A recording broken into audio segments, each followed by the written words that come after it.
Hello दोस्तों, मैं रोहित चौधरी। कुछ 10th के बच्चों की डिमांड थी, भैया फीमेल रिप्रोडक्टिव सिस्टम पे वीडियो बनाइए। तो आज हम उसी वीडियो के साथ हैं। तो समय ना बर्बाद करते हुए हम वीडियो की तरफ आते हैं। सबसे पहले देखिए, जो मेल रिप्रोडक्टिव सिस्टम के बारे में देखते हैं। जो मेल रिप्रोडक्टिव सिस्टम का जो मेन पार्ट है होता है टेस्टिस। टेस्टिस का काम होता है स्पर्म बनाना लोअर टेम्परेचर पे। और इनकी संख्या कितनी होती है? दो। और एक वैस नामक नस होती है जिसके थ्रू क्या जाता है? स्पर्म।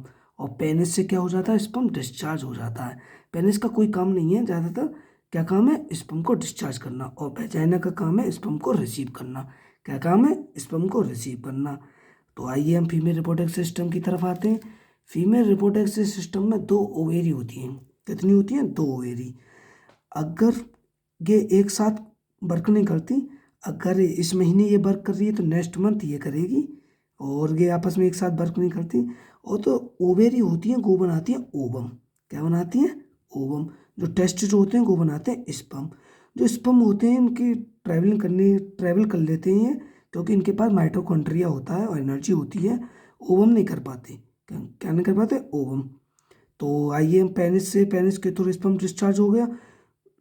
तो जो फीमेल रिप्रोडक्टिव सिस्टम में जो स्पर्म डिस्चार्ज होगा वो कहाँ होगा? यूट्रस में। कहाँ होगा? यूट्रस में। और आपको बतला देते 7 ml स्पर्म में कम से कम 10 से 20 लाख नंबर ऑफ स्पर्म होते हैं, जिसमें से एक ही स्पर्म जा पाता ओवेरी की तरफ। कितने स्पर्म जा पाते हैं? Only one.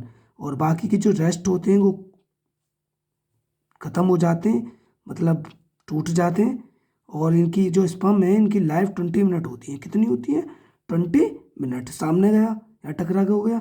अगर यहाँ से यहाँ जा रहा है, इस महीने ये ओवेरी काम नहीं कर रही, तो ये काम नहीं कर रही तो यहाँ पे ओवम नहीं मिला, तो ये 20 मिनट बाद खत्म हो गया। तो हमने मान लिया एक स्पर्म चला गया।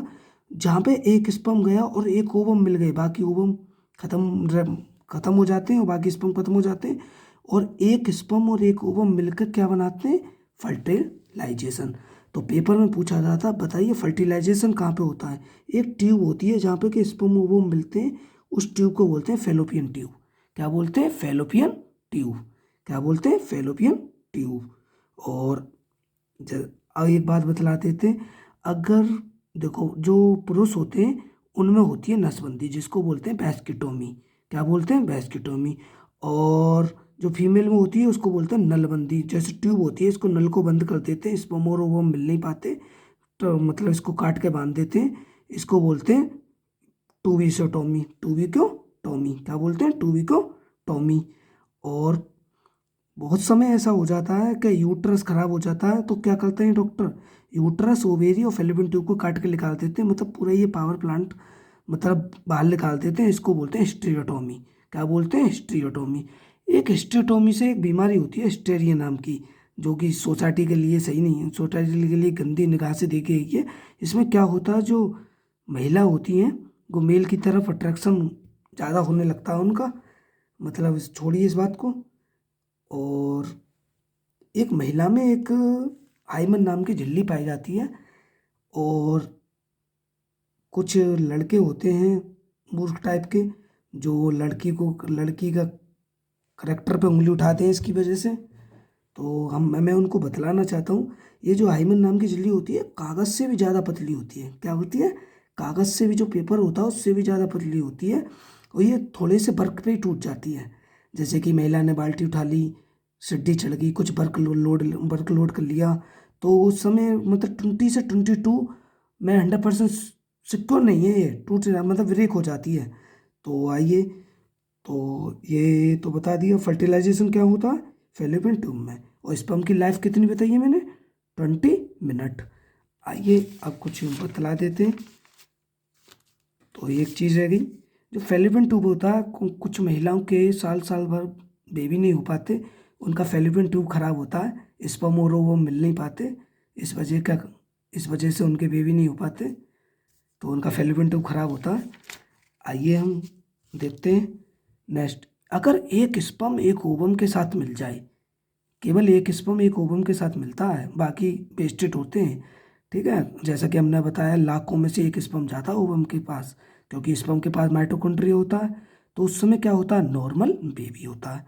अगर दो स्पर्म मतलब अलग अलग कंडीशन है इसकी, मतलब ये स्पर्म अलग है, ये स्पर्म अलग है, तो एक ओवम से टकराते हैं तो ट्विन कंडीशन पैदा होती है, पर फेस अलग अलग होते हैं उनके। क्या होते हैं, फेस अलग अलग होते हैं। तीसरी कंडीशन है, अगर एक स्पर्म दो ओवम से मिल जाए तो इसमें भी ट्विन कंडीशन होगी, पर फेस कैसे होंगे, सेम होंगे। तो कुछ महिलाओं में हार्मोन होते हैं, उनके बारे में देख लेते हैं। पहला हार्मोन है एस्ट्रोजन, जो एमसी होती है, मेंस्ट्रुएशन साइकिल होती है, उसको कंट्रोल करता है।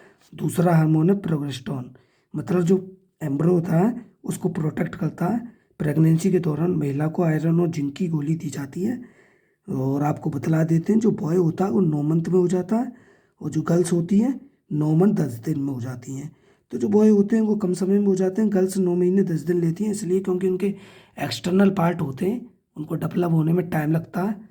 तो एक हार्मोन बहुत ज़्यादा इंपॉर्टेंट है महिला में, रिलैक्सिन। तो हम देखते हैं कुछ महिला प्रेगनेंसी के दौरान काम नहीं करती, तो उनकी नॉर्मल डिलीवरी कभी हो ही नहीं सकती।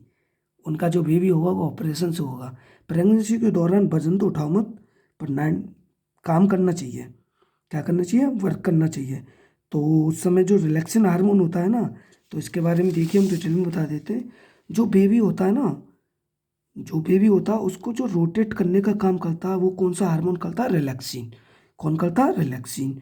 तो एक बात बतला देते हैं, जो शाहजहां की बीवी थी मुमताज, तो जो मुमताज जो भी किसकी वजह से मरी थी, वो रिलैक्सिन हार्मोन की कमी की वजह से मरी थी, क्योंकि उसका जो बेबी था वो रोटेट नहीं कर पाया था। तो जब वो 14वें बच्चे को जन्म दे रही थी, तो उस समय जो रिलैक्सिन